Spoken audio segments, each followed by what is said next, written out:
Tantor Audio, a division of Recorded Books, presents The Greenest Branch, a novel of Germany's first female physician, by P.K. Adams, narrated by Elizabeth Wiley. Preface. There is a lively debate within the historical fiction community as to whether, as authors, we must strive for maximum accuracy or whether we are allowed artistic license in the service of a good story. I fall into the latter camp, within reasonable bounds. If the story is based on a real person's life, that life should be recognizable.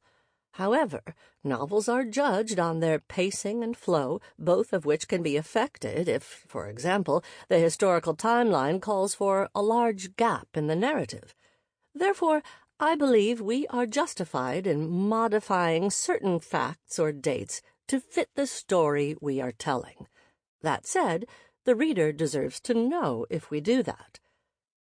I wanted to make The Greenest Branch as historically accurate as possible. However, reliable record of what Hildegard did from the time of her enclosure to about the age of 40 is scant. For her later life, which is the subject of the second book in the series, we have more solid historical evidence. Scholars can't even agree on how old she was when she was first sent to St. Disibod. Some claim as young as 8, others as old as 13. Most seem to accept that she spent around 30 years in a small convent with a handful of other women in an environment of great privations, according to the rules governing anchorite monasticism. I have always been skeptical of that. I cannot imagine that a young child, separated from her family and subjected to decades of what can only be described, at least based on our modern sensibilities, as psychological abuse, could re-emerge in her middle years as an accomplished physician, writer, musician, theologian, and a correspondent of bishops, popes, and even a Holy Roman Emperor. Clearly something happened during those years that allowed her intellect and creativity to develop. A dull existence in an isolated enclosure would have been too mentally devastating. The result of my skepticism is The Greenest Branch, in which I imagine what Hildegard's life may have been like after her arrival at St. Disibod. To do that, I permitted myself a few timeline liberties. Firstly, I made Hildegard slightly younger. In the book, she is born in 1104, rather than the more commonly accepted year of 1098. It helps the narrative flow more smoothly. For the same reason, I had Jutta von Sponheim die in the year 1124 rather than 1136, and I kept Archbishop Adalbert of Mainz in prison until 1117.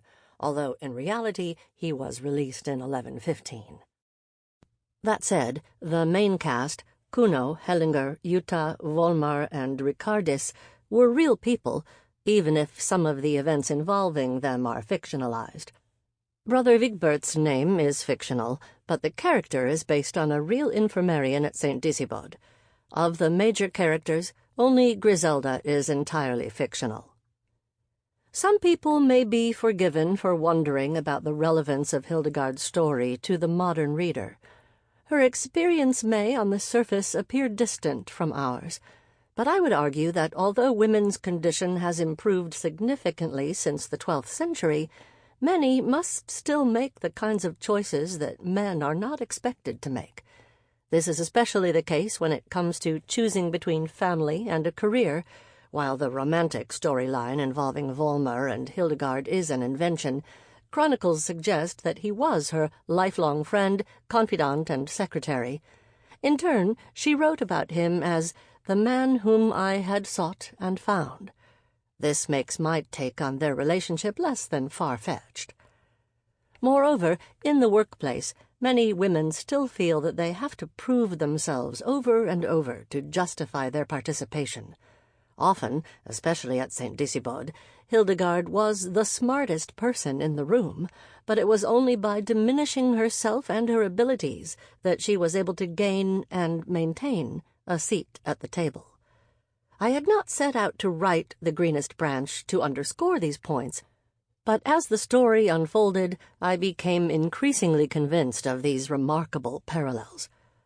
Throughout her life, Hildegard struggled with migraines, which in the Middle Ages were not recognized as a medical condition. It is well documented how physically debilitating those episodes were, and that has made me wonder about the nature of her religious visions. Her descriptions are uncannily similar to the auditory and visual hallucinations that accompany strong migraines. I am not a migraine sufferer myself, but I have spoken with people who are, and some described experiencing bursts of bright or shimmering light and even echoes or whisper-like sounds during episodes. While my book focuses on Hildegard's achievements as a physician, it is worth remembering that it was her visions and the theological commentaries she wrote in later life that earned her widespread recognition and acknowledgement. I chart a delicate course in the book with respect to whether these visions were real or a ploy to allow her to speak out and write. After all, aside from royal wives and daughters, the only medieval women whose stories or writings were recorded were those who claimed to have visionary experiences. It makes for an interesting, if counterfactual, debate, and I will leave it to the reader to decide for herself or himself what to think. Finally, a note on the title. Hildegard's creative spirit is perhaps most visible in the dozens of chants she composed, many of which contain at least some reference to nature which she deeply loved and championed. The Greenest branch is the title of one of her better-known chants, O Viridissima Virga. It conjures an image of something new, fresh, and prolific, much like Hildegard herself.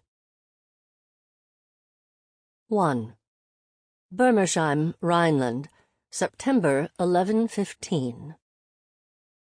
The night I learned that I would be leaving my family home, the sounds of talk and laughter took a long time to die down. Finally, a growing chorus of snores from the hall told me that the guests from Sponheim were asleep. But there was a murmur of voices close by, and a faint light was coming from behind the partition that separated my parents' bedchamber from ours. Despite the late hour and the warmth of the bed I shared with my 2 sisters and a brother, curiosity got the best of me, and I slipped out of it, stepping silently across the rush-covered floor. I pulled my nightgown closer about me, for the autumn night was chilly, and put my eye to a chink through which the light was seeping. On the other side, the hearth was burning low, the reflection of its flames dancing sluggishly on the walls. My parents, Mechthild and Hildebert, sat facing each other across it. Their voices were low, too, but they came clear and distinct through the crack in the wood. "She is still a child, husband, only 10 winters old." My mother's voice was sad. "Almost 11, my father countered. With sharp strokes, my mother pulled a comb through the long strands of her graying hair. Normally, during her nightly combing ritual, those strokes were slow and deliberate. After a lengthy silence, my father spoke again. "Oblates enter monasteries at all ages. Some spend years there before they are old enough to begin their novitiate." "You know as well as I do that it is not a common practice." "The Count's offer to recommend Hildegard to his daughter's convent is not to be passed over lightly. Count Stephan von Sponheim and his wife Sophia, in whose honor our feast had been held, were old family friends, visiting Bermersheim on their way back from Speyer, where the Count had had a landholding dispute to settle. I had never met their daughter Jutta, but, like everybody in the Rhineland, I knew of the famous beauty whose abrupt decision to take monastic vows had dashed the hopes of eligible bachelors from Trier to Mainz. Silence descended on the chamber, during which my mother gazed straight at her husband with her big blue eyes. Like mine, everyone said. This often had an unnerving effect on him, and the clipped tone of his next words indicated that it was so this time, too. "Hildegard was pledged to the church on her birth." "I know," she replied impatiently. As their 10th offspring, I belonged to the church in accordance with a custom known as the tithe, a time-honored tradition that was a source of pride and prestige for families. So the question they disagreed on was not if I should enter the cloistered life, but rather when. The Count's offer is generous indeed, and there is no doubt that Jutta von Sponheim would be a fitting teacher to Hildegard. But you heard what Countess Sophia said. Their daughter founded the convent and took the veil when she was 18 years old, a grown woman. That is because she had not shown signs of a deeper sensibility of spirit before then. But Hildegard, shouldn't she be allowed to reach womanhood and take this step with full awareness? My mother interjected in a tone that showed she did not care to hear that argument again. We have been preparing her for it since she was born. She knows her destiny, and will follow that path like the dutiful daughter she is. But to cut short her carefree days seems so harsh. My father ignored the interruption. Hildegard has shown signs of a holy vocation since that day in the chapel. I knew the story well. In fact, I remembered it vividly, although it had happened when I was only 3 years old. One day I wandered into the family chapel out by the orchard, and was dazed by the sunshine streaming through the narrow windows on both sides of the altar like 2 swords of light. It illuminated the wooden figures of the apostles that my grandfather had ordered at Worms many years before in honor of Pope Gregorius's reforming efforts. The brightness of that light caused my head to ache, but it also made me feel weightless, as if I were lifted off my feet like a feather in the wind. Apparently I stayed there for hours, as the entire household searched for me frantically. It was my father who finally found me, and it was to him that I described my strange sensations in my tremulous, childish voice. But there was one thing my family did not know about, a remembrance of a command, the meaning of which I did not understand at that time. Such reveries happened to me on several occasions after that, especially when sunlight flooded the dim interior of the chapel during Mass, and always ended in strong headaches that would send me to bed for days. "It's a manifestation of the touch of the Holy Spirit." My father's voice rose enthusiastically, prompting my mother to bid him keep it down. "They are just spells." She rolled her eyes wearily. "It is a gift. Another 2 or 3 years would prepare her better for the rigors of the cloister." "The best way to prepare for it is to leave this world behind and devote herself to the duties of the contemplative life," he added in a softer tone, perhaps sensing my mother's desire to hold on to her youngest child for as long as she could. "Hildegard will be happy, and the Abbey of St. Disibod is only a day's journey from here. She will be close, and we will feel it." But my mother would have none of it. "You like the prospect of a smaller endowment," she said accusingly. "You think that Jutta's anchorite ways and the humbleness of her convent will allow you to pay less to secure Hildegard's entry." "That is not the reason," he protested. "Our daughter has a gift that it is our duty to nurture." Then his tone became irritable. "But there is nothing wrong with economizing. You don't care for it because it is not your responsibility to ensure the well-being of this household. But you know as well as I do that salt prices have been falling for the past 4 years, and we are not earning as much from the Altsoi mine as we used to. Meanwhile, the costs of educating Hugo at mines are higher than I expected, and the girls will reach marriageable age next year." The draught was making my feet cold, so I crept back to bed to take comfort from the warmth of my siblings' sleeping bodies. Rorik turned over, and Clementia murmured softly in a dream. Then all was silent again. After a while, the light in the bedchamber went out, and I lay in the dark, listening to the screeching of mice in the rushes.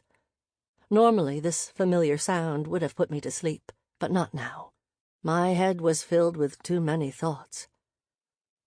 Leaving the family home forever would be difficult. There was a chance, of course, that my mother would prevail, and I would remain at Bermersheim a little longer, but it was not likely. I knew very well that when my father made up his mind, there was no changing it.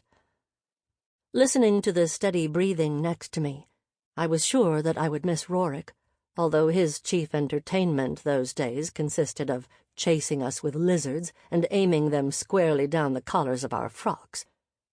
I might even miss Clementia and Margaret, even though I found the pastimes that absorbed their entire attention boring.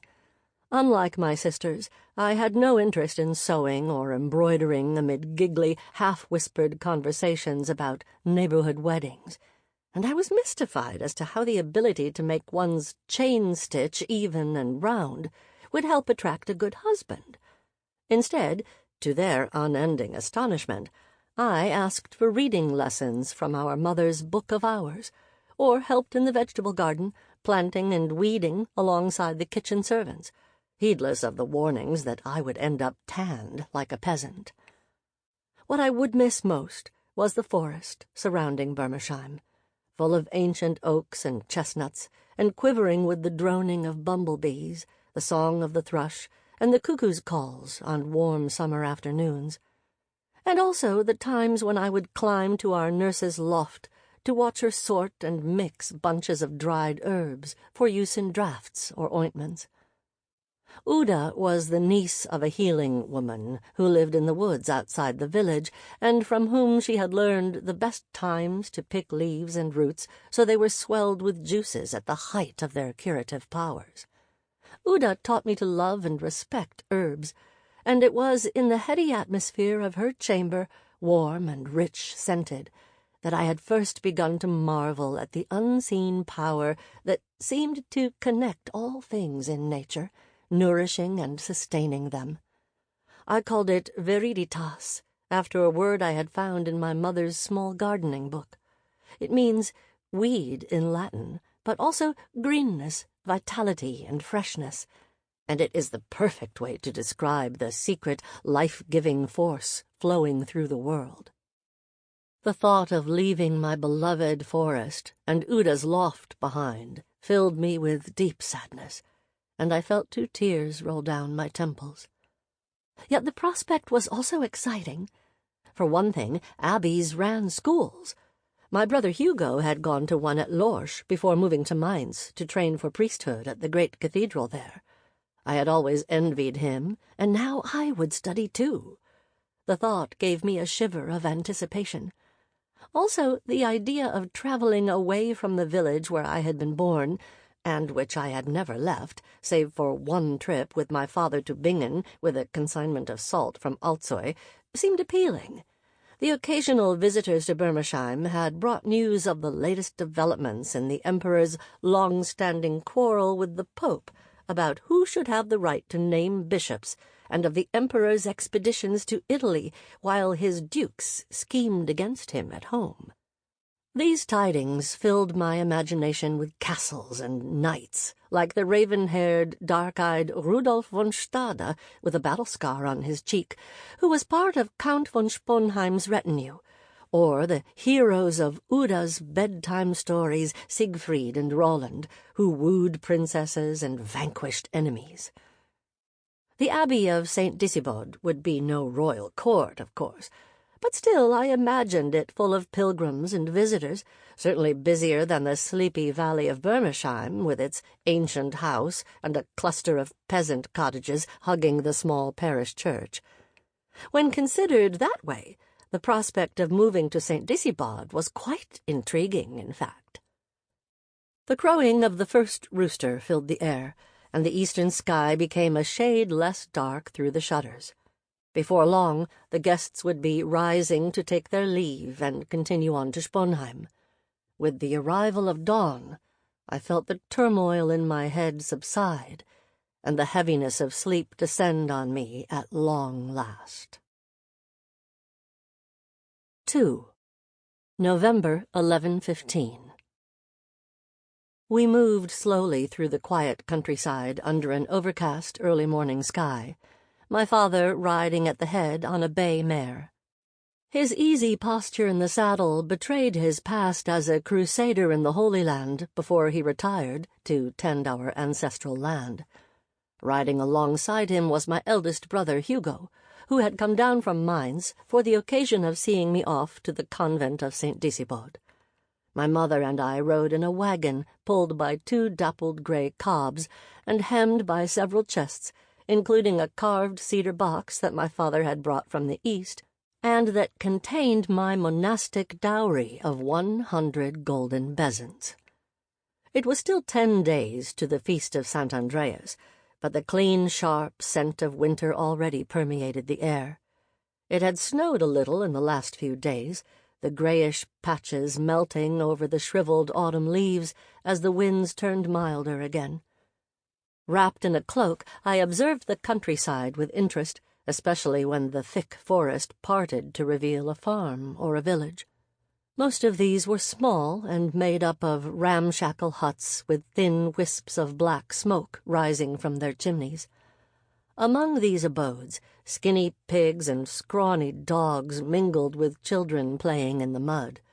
The hamlets showed none of the prosperity that surrounded Bermersheim, with its whitewashed cottages covered in thatched roofs and abutted by vegetable plots.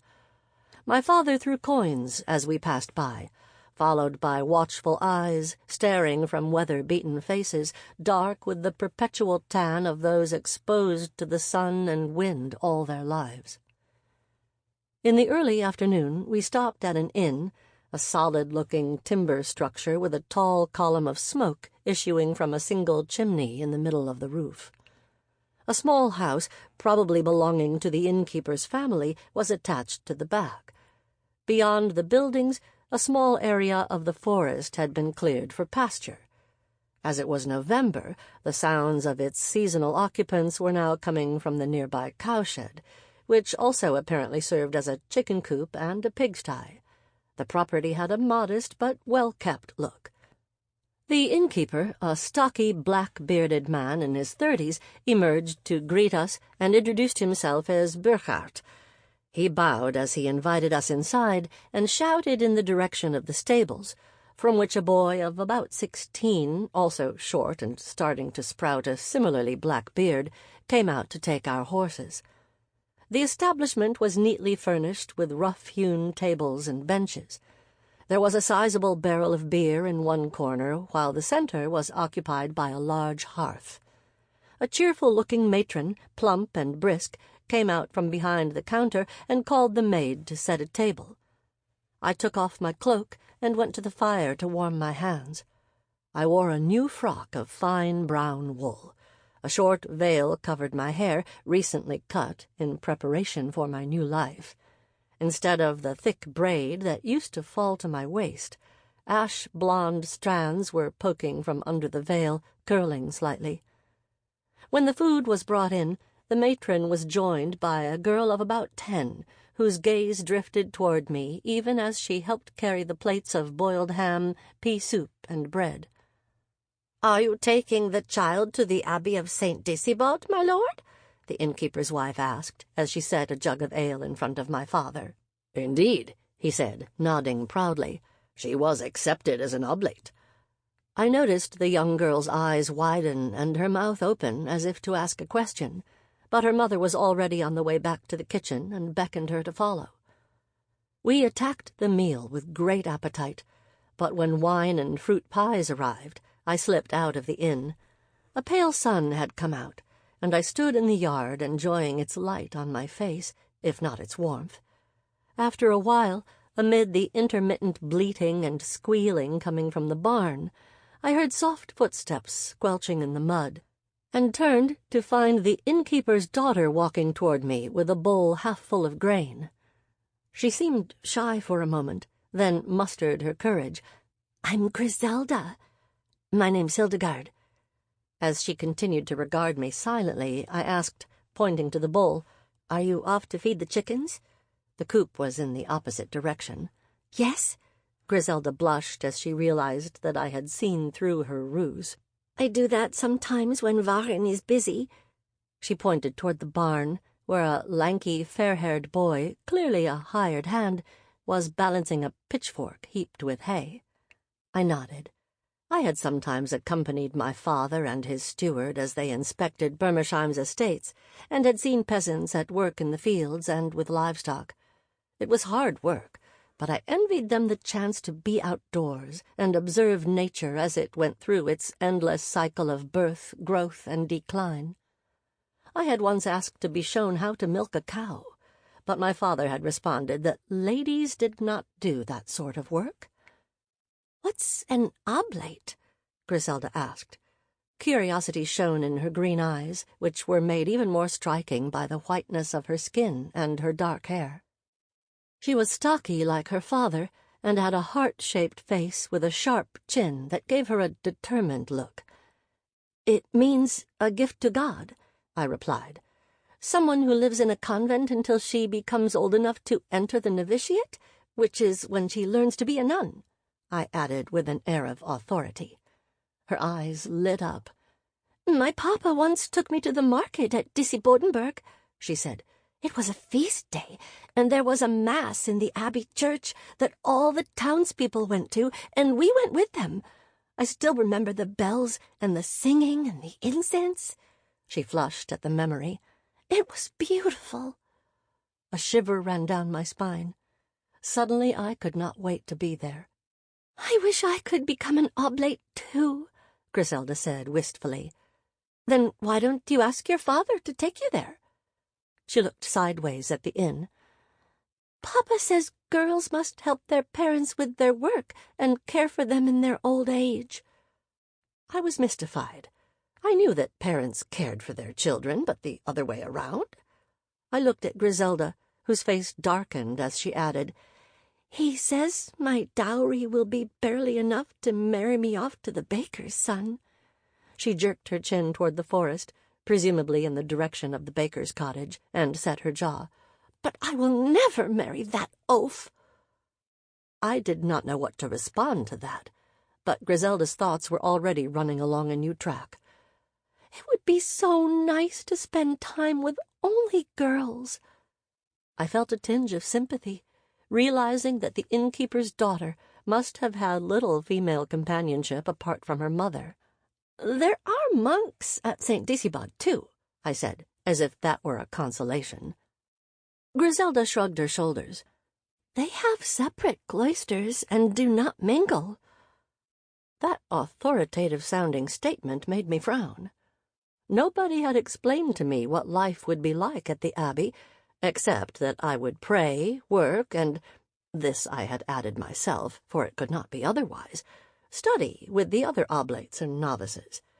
The prospect of studying excited my imagination, conjuring an image of a vaulted schoolroom full of pupils. I was about to share it with my new acquaintance when the sound of voices coming from the doors of the inn signaled that it was time to continue the journey. My mother waved, and I ran to her. Together we climbed onto the wagon. As it wobbled back toward the road, I waved to Griselda, who was still standing where I had left her, a look of envy and admiration on her face. I turned again just before we entered the forest, but she was gone. We traveled through the gray landscape, faintly illuminated by colorless sunshine, and the silence was broken only by the creaking of the wheels and the splash of the horses' hooves on the muddy ground. My father was dozing in the saddle, lulled by the gentle rocking movement and the ale with which he had washed down his meal. My mother gazed pensively ahead, and my thoughts kept returning to the girl from the inn and the unfamiliar world I had glimpsed through her. "When peasants' children grow up, do they become peasants too, Mother?" I asked. "Yes." She lifted her eyebrows, surprised at the question. "Sons usually take over working their father's fields, although some become apprenticed to craftsmen to learn a trade." "Can they enter monasteries?" She thought for a moment. "They can become lay brothers, I suppose, but monks need to be able to read and write." "What about girls?" "They marry or remain with their parents to care for them." "Why?" "Because they do not have servants to do so, and besides," she added, anticipating my next question, they cannot afford an endowment. But what if that is what they want? I felt myself flush. It seems unfair. My mother smiled sadly. Sample complete. Ready to continue?